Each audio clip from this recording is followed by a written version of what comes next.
अस्सलाम वालेकुम व्यूअर्स, मैं हूं आपका मेज़बान अब्दुर्रहमान। पाकिस्तान में बिजली की चोरी और लाइन लॉसेस बढ़ते बढ़ते 22% तक पहुंच गए हैं। यानी हम हर 100 यूनिट बिजली का जो पैदा करते हैं उसमें से 22 यूनिट ज़ाया हो जाते हैं और इसकी मालियत सालाना कितनी बनती है? 750 अरब रुपए।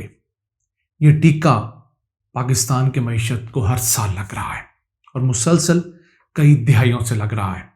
आज आपको बताएंगे कि पाकिस्तान में कितने अरब यूनिट्स बिजली की चोरी होते हैं, कितने लाइन लॉसेस की मद में ज़ाया हो रहे हैं और इसके अलावा इसको सही करने का एक तरीका सन 2016 से एशियन डेवलपमेंट बैंक हमें बता रहा है। पैसे लेकर हमारे दरवाजे पे खड़ा हुआ है तकरीबन $1.5 अरब, लेकिन हम उस सस्ते कर्जे के ज़रिए इस बड़े नासूर को ख़त्म नहीं कर रहे। आइए चलते हैं इन डिटेल्स की जानिब। पाकिस्तान में पिछले साल 124 अरब यूनिट्स बिजली के पैदा हुए, उसमें से 22% ज़ाया हो गए चोरी और लाइन लॉसेस, ट्रांसमिशन लॉसेस की वजह से। यानी 124 में से 27 अरब यूनिट्स तो वैसे ही ज़ाया हो गए। इनकी मालियत अगर डिस्कस करें तो हमने बिजली पैदा की 3,400 अरब रुपए की, उसमें से 750 अरब रुपए ज़ाया हो गए। तो अब हमने कमाना क्या है और बाकी क्या कुछ करना है। दुनिया में जो तरक्की याफ्ता ममालिक हैं वहाँ ट्रांसमिशन लॉसेस कम होते होते 5% तक आ गए हैं। जापान में 5% है, यूके में 7 से 9% है। उसको डबल कर लें 14 से 18%, नहीं हम 22% पे हैं। नेप्रा कहता है कि ट्रांसमिशन लॉसेस 13.5% होने चाहिए, लेकिन हम उसको कुछ समझते नहीं। गुज़िश्ता तमाम हुकूमतों को, खा वो पीटीआई की थी, नून लीग की थी, पीपल्स पार्टी की थी, मुशर्रफ की थी, किसी ने भी इस नासूर का बंदोबस्त नहीं किया। हर किसी ने पैनाडोल की गोली देकर फिलहाल टाइम गुजारा है और अगली हुकूमत के लिए मुश्किल फासले शुरू कर दिए हैं। मालियाती साल सन 2018 के अंदर एक तहकीक की गई सेनेट ऑफ पाकिस्तान की जानिब से, तो पता लगा कि हमारे यहाँ कुल बिजली का 4% जो है वो चोरी हो जाता है और बकिया 18% जो है वो लाइन लॉसेस हैं, ट्रांसमिशन लॉसेस हैं। तो हम लोग साल में अगर 124 अरब यूनिट्स बनाते हैं तो उसमें से तकरीबन 5 अरब यूनिट्स तो चोरी हो जाते हैं। अगर एक यूनिट हम लोग लगा लें 24 रुपये 80 पैसे का, जो आज का रेट चल रहा है, तो तकरीबन 123 अरब रुपए की बिजली एक साल में अब चोरी होने लगी है। इसके अलावा मुल्क में 53 लाख ऐसे बिजली कनेक्शंस हैं जो कि हमारे मुल्क में डिफ़ॉल्टर्स हैं, जिनसे बिजली की तकसीम कार कंपनियों ने, लेस्को, मैपको, फेस्को वगैरह ने 500 अरब रुपया लेना है, लेकिन नहीं लेते क्योंकि वो तगड़े लोग हैं। कोई कमज़ोर हो तो उसका मीटर उतारने दूसरे बिल के बाद ही पहुंच जाते हैं, तगड़ा हो तो ये तमाम कंपनियों वाले, तमाम महकमे बीगी बिल्ली बन जाते हैं। 2016 से एशियन डेवलपमेंट बैंक ने पाकिस्तान के लिए $1 अरब 40 करोड़ का एक कर्जा मंजूर कर रखा है। उसमें करना क्या है कि आपने एडवांस मीटरिंग करनी है अपने इंफ्रास्ट्रक्चर पे, जिसके ज़रिए ना सिर्फ आपके मीटर्स घरों वाले बल्कि ट्रांसफार्मर्स और फीडर्स पर भी मीटर लगने हैं, ताकि पता लग सके कि आपकी कितनी बिजली मुतलका ट्रांसफार्मर, आपके मोहल्ले के, आपके गली के ट्रांसफार्मर तक आई, कितने यूनिट्स, और मोहल्ले में कितनी यूज़ हुई। तो पता लग जाएगा कि इस मोहल्ले में 1000 यूनिट्स आए तो 800 यूनिट का तो बिल आ गया, 200 यूनिट कहाँ गए? वो चोरी हो गई। बहुत आसान है। इसको सिस्टम ने रोके रखा 2016 से 2022 तक।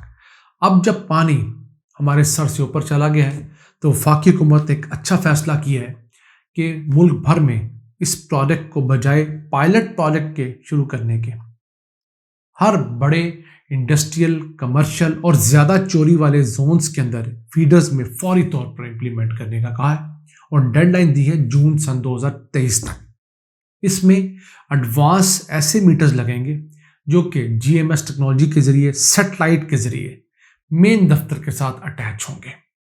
اس کا فائدہ کیا ہوگا کہ وہ ریئل ٹائم ڈیٹا دے رہے ہوں گے.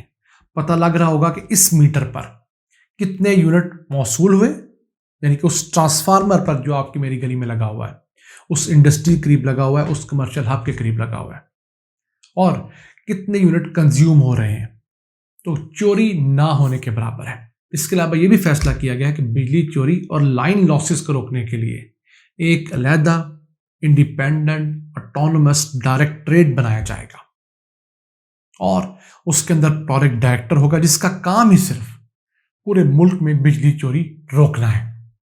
اس کے علاوہ ہر کام کی ٹائم لائن ہوگی، کیونکہ ملک میں کچھ فیڈرز ایسے بھی ہیں، کچھ کمپنی ایسی ہیں جہاں پر نقصانات بہت زیادہ ہیں، 22% سے بھی زیادہ ہیں. مثلاً پیسکو پشاور کے ایریا کے اندر جو دور دراز کے علاقے ہیں، پھر کیسکو کوئٹہ کا، سکھر اور حیدرآباد، یہ 4 کمپنیوں کے اندر 22 سے 38% تک بجلی چوری، بجلی کے لائن لاسز ہیں. لوگ بل دیتے نہیں ہیں، کنڈا لگا کر چوری کرتے ہیں. تو اب وقت آ گیا ہے کہ ہم ان لوگوں کو پکڑیں اور ان سے پیسے واگزار کروائیں. یہی وجہ ہے کہ پاکستان کا سرکولر ڈیٹ جو ہے وہ بڑھتا جا رہا ہے، اور وہ اس وقت 2200 ارب روپے سے زیادہ ہے، 2.2 ٹریلین روپیز. اس میں سے 1600 ارب روپیہ تو وہ ہے جو ان بجلی کی تقسیم کار کمپنیوں نے بجلی دینے کے بعد بل بھیجا، لیکن بل ان کو ادا نہیں کیا گیا. پرائیویٹ سیکٹر میں لوگ بھی ہیں، گھریلو صارفین بھی ہیں، انڈسٹری کے لوگ بھی ہیں، اور سگڑے سرکاری لوگ بھی ہیں، سرکاری ادارے بھی ہیں. اب اگر یہ پروجیکٹ اگلے سال جون تک امپلیمنٹ کر دیا جاتا ہے تمام بڑے ہبس پر، تمام ایسے ایریاز میں جہاں بجلی چوری بہت زیادہ ہے، تو نہ صرف بجلی چوری رکے گی بلکہ ریونیو کلیکشن زیادہ ہوگی. پھر بجلی کی لوڈ شیڈنگ پر بھی کنٹرول پایا جا سکے گا، کیونکہ اب حکومت کئی علاقوں میں اس لیے زیادہ لوڈ شیڈنگ کرتی ہے کہ وہاں بجلی کی چوری زیادہ ہے. تو چونکہ چوروں کو پکڑنے کا حوصلہ اور وہ محنت نہیں لگانا چاہتی حکومت، تو زیادہ لوڈ شیڈنگ کر کے، ڈبل لوڈ شیڈنگ کر کے وہ اپنے پیسے بچاتی ہے. جتنی زیادہ لوڈ شیڈنگ کی جائے گی اتنا ہی بجلی کا یونٹ کم چوری ہوگا اور حکومت کو اتنا ہی کم نقصان برداشت کرنا پڑے گا. اس کے علاوہ ایک اور فیصلہ بھی کیا جا رہا ہے کہ بجلی کی ریکوری کو محکمے سے اٹھا کر پرائیویٹ سیکٹر کو آؤٹ سورس کر دیا جائے، تاکہ پرائیویٹ سیکٹر اپنے پیسے نکلوائے. جنہوں نے ڈیفالٹ کیا ہے ان سے پیسے ضرور نکلوانے چاہیے. ہاں، یہاں پر ایک ظلم ضرور بجلی کی تقسیم کار کمپنیوں کی جانب سے ہو رہا ہے کہ گزشتہ 3-4 ماہ ایک تو بل بہت زیادہ آئے، اور پھر بلوں کی قسطیں کروانے پر پابندی لگا دی گئی. آپ نے رشوت دے کر قسطیں کروا لی تو کروا لی، سیدھے راستے سے لوگوں کی قسطیں نہیں ہوئی.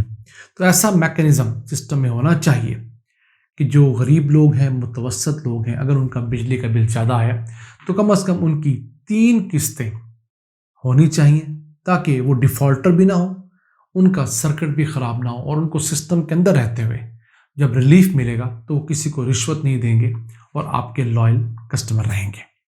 آج کے لیے اتنا ہی. مجھے امید ہے کہ آپ کو اس تمام ایپیسوڈ کی سمجھ آئی ہوگی. اپنے تمام خدشات، سوالات سے ہمیں ضرور آگاہ کیجیے گا. اپنے میزبان عبد الرحمان کو اجازت دیجیے. اللہ نے کے پاس.